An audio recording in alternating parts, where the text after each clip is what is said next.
নিত্যপণ্যের বাজার পরিস্থিতি নিয়ে এই মুহূর্তে জানাবো। রাজধানীর কারওয়ান বাজার থেকে যোগ দিচ্ছেন আমাদের সহকর্মী শাহিদ আহমেদ। শাহিদ, রোজা শুরুর পর আজ প্রথম সাপ্তাহিক ছুটির দিন, বাজার পরিস্থিতি কেমন দেখছেন? ক্রেতাদের কোনো অস্বস্তি রয়েছে কিনা?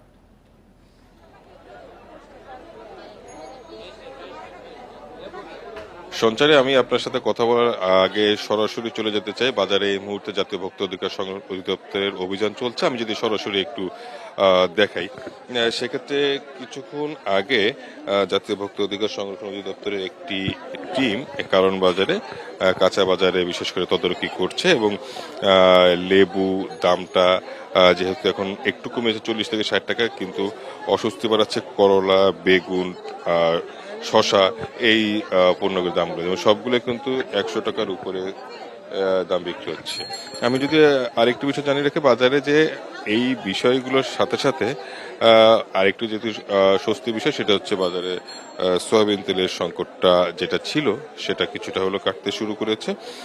অর্থাৎ বাজারে বেশিরভাগ দোকানেই যে বিভিন্ন কোম্পানির যে বোতলজাত সয়াবিন তেল, সেই সয়াবিন তেলে কিন্তু সরবরাহটা বেড়েছে এবং দামটা কিন্তু 175 টাকা, যেটা সরকারি রেট সেটা। তবে কিছু কিছু ক্ষেত্রে ক্রেতাদের অভিযোগ, যাতে চড়া দামে একটু কিনতে হচ্ছে, যেই দামটা গায়ের মূল্য সেই দামে পাওয়া যাচ্ছে না। এর পাশাপাশি যদি আমরা অন্যান্য সবজির বিষয়টা বলা হয়, সেক্ষেত্রে শসা টমেটোর দামটা 30 থেকে 40 টাকার মধ্যে, বেগুনের দামটা একটু বেশি। আমরা পাচ্ছি যে প্রতিটা দোকানে যে ভোক্তা অধিকারের যে তদারকি দল, তারা কিন্তু আসলে এই বেগুন, করলা, এই পটল এবং হচ্ছে ঢেঁড়স সবকিছুর দামই, অর্থাৎ এই ছালাতের উপকরণ বাদে অন্যান্য যে সবজির দাম, সেগুলো কিন্তু 100 থেকে 120-30 টাকা কিছু বিক্রি হচ্ছে। এবং অধিদপ্তরের যে কর্মকর্তা, তারা মূলত আসলে কত টাকা দিয়ে কেনা সেটা জানতে চাচ্ছে আর কি।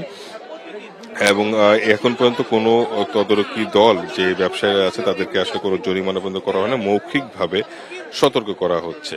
এর পাশাপাশি আমরা যতটুকু তথ্য জানি, আজকে কারণ বাজার সহ ঢাকা শহরে আরো কয়েকটি বাজারে ভোক্তা অধিকারের তদারকি দল এখানে তদারকি করছে। বেশ কিছু মোহাম্মদপুর টাউন হল, কৃষি মার্কেট, যাত্রাবাড়ি, কারণ বাজার সহ বেশিরভাগ বাজারে করছে এবং দিন শেষে তারা আসলে জানাবে যে কত টাকা জরিমানা করা হয়েছে। যদিও আসলে এখানে জরিমানার পরিমাণটা কম হয় এবং তাদেরকে যে ব্যবসায়ীদের যে শাস্তির বিষয়টা সেটা একটু করা হয়।